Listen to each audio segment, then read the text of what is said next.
both. To accept one, you need to have both. If you train enough, you get both sides of the coin. You train to the point of exhaustion, physical exhaustion, where your body can't go anymore. Your muscle refuse to listen to the brain. It was just about jumping in there and training as hard as you could, and he would take us till we just literally couldn't get up anymore. It was just a matter of tape up and get on the mat. It's beyond stamina. You need to be on your toes.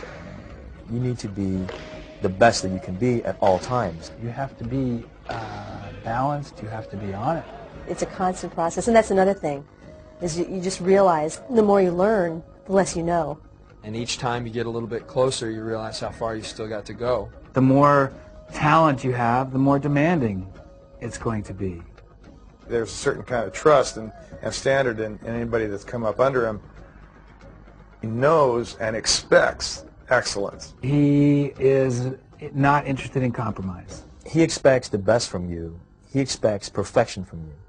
He expects perfection from himself, thus he expects perfection from his student.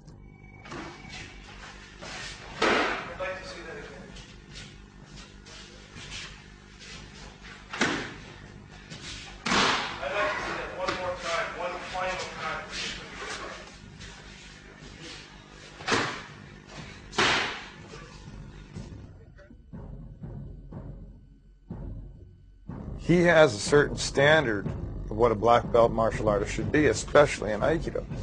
And that's somebody that has true skills and has been trained well in the basics. I think it must have been like 3 or 4 years before I took the black belt test the first time. Maybe even 5 years.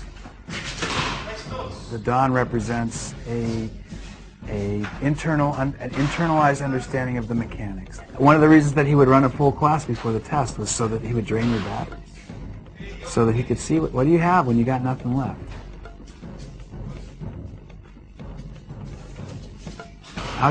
How deep can you dig?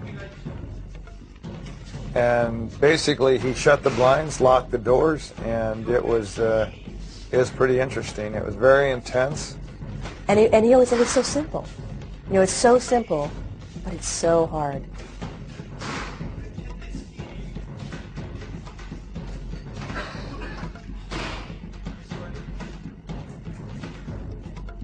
You know, I mean, I tested twice and didn't get it. So, and other people tested 2 and 3 and 4 times. So it wasn't an automatic thing.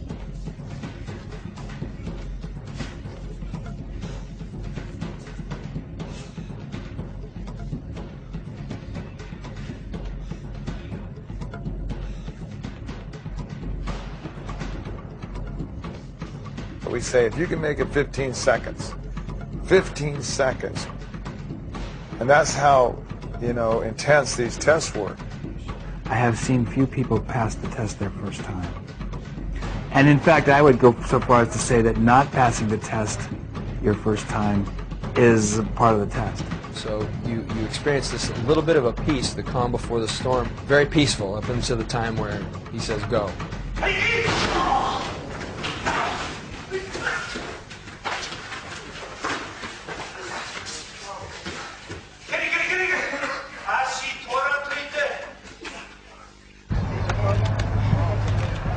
That's just down instead of this, which is what you're doing, and I'm exaggerating so you can understand. The idea is you come, I just want to go down so that when he's here next, I can be able to cut my angles. These are my angles.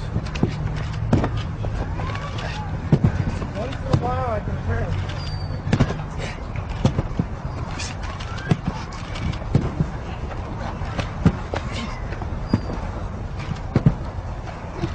See, I'll turn if I want to move.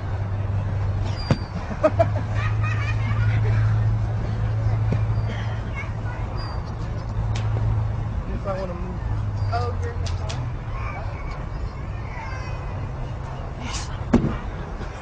See, from here, if I don't have time to move and you're over there, this is the worst place you could be.